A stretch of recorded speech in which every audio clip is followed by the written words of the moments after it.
Hi everyone, I hope you are doing well. I miss you guys. I hope you're all staying safe and healthy. I thought now would be an excellent time for us to start another read aloud. And here we have one that our family has really liked. This story is called Escape from Mr. Lemoncello's Library by Chris Grabenstein. So I'm gonna go ahead and read the back for you. I'm looking at the yellow box. It says, when Kyle learns that the world's most famous game maker has designed the town's new library and is having an invitation-only lockdown on the first night, he's determined to be there. But the tricky part isn't getting into the library, it's getting out. Kyle's going to need all his smarts because a good roll of the dice or lucky draw of the cards isn't enough to win in Mr. Lemoncello's library. All right, let's get started. Chapter 1. This is how Kyle Keeley got grounded for a week. First, he took a shortcut through his mother's favorite rose bush. Yes, the thorns hurt, but having crashed through the brambles and trampled a few petunias, he had a 5-second jump on his oldest brother, Mike. Both Kyle and his big brother knew exactly where to find what they needed to win the game. Inside the house.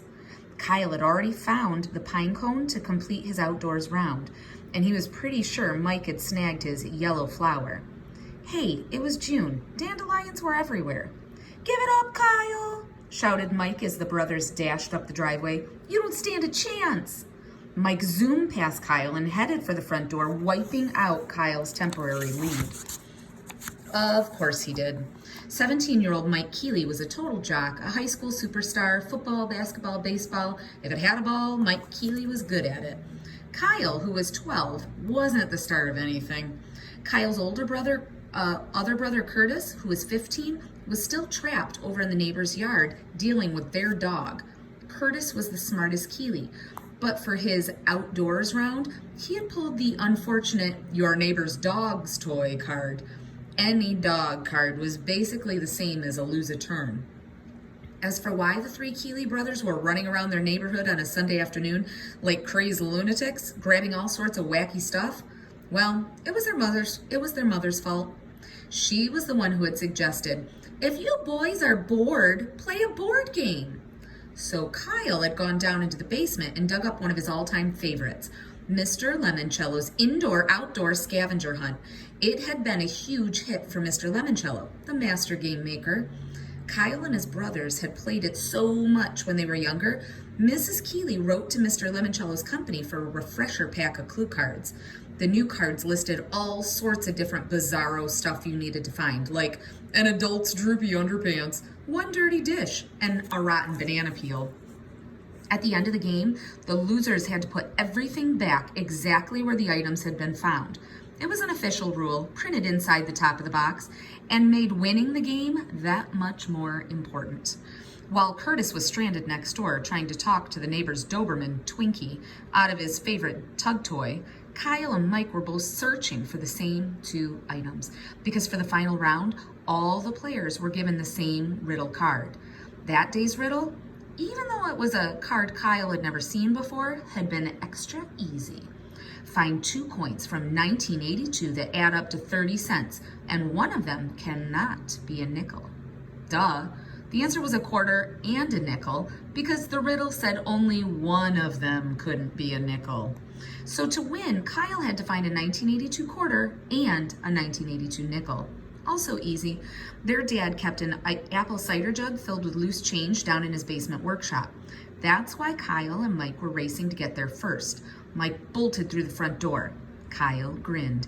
He loved playing games against his big brothers. As the youngest, it was just about the only chance he ever got to beat them fair and square. Board games leveled the playing field. You needed a good roll of the dice and a lucky draw of the cards and some smarts.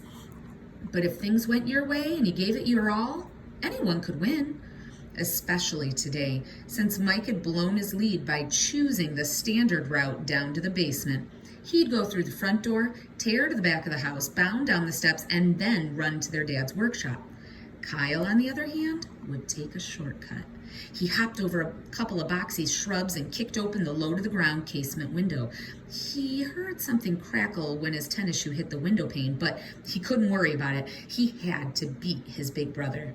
He crawled through the narrow opening, dropped to the floor, and scrambled over to the workbench where he found the jug, dumped out the coins, and started sifting through the sea of pennies, nickels, dimes, and quarters.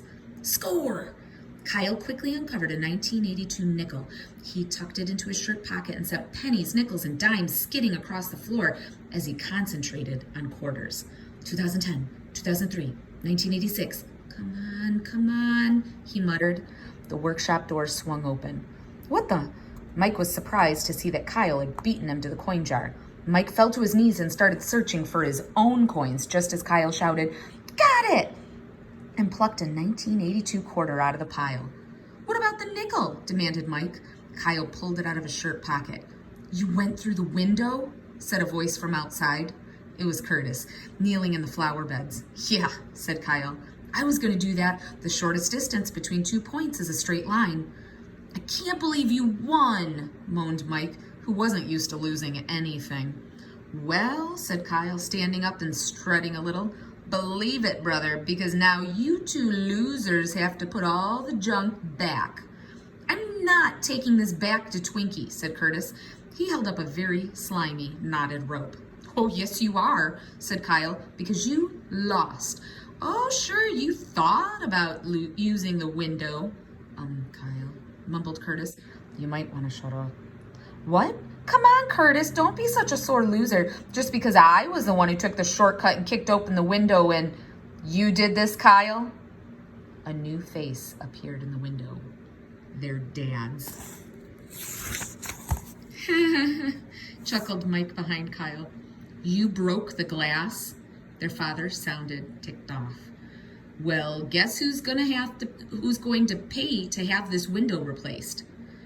That's why Kyle Keeley had 50 cents deducted from his allowance for the rest of the year and got grounded for a week. That's the end of chapter 1.